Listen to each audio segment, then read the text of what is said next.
Welcome to Luca and Miguel. Enjoy the video. You begin by identifying your watch model and strap width so replacements fit perfectly. Power off the watch and place it face down on a soft cloth to protect the screen. Once set, locate the small release button, press and hold it while you slide the strap straight out. Do one side at a time to avoid bending connectors. Make sure pins and lugs remain intact. If something feels stuck, stop and reseat the button before forcing removal. Now take the new strap and confirm which side is correct for wrist orientation so the buckle faces how you like it. Slide the connector into the watch lug channel at a slight angle, then press straight in until you feel or hear a click. This ensures the spring bar seats. Once attached, inspect the seam and use a gentle tug to verify it won't slip.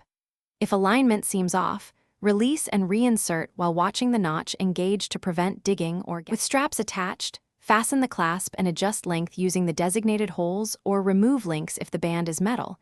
You want a snug fit that allows one finger to slide under the band. Move your wrist through typical motions to confirm comfort and sensor contact. Make sure the heart rate area sits flat. Once satisfied, lock the clasp and wipe the band clean.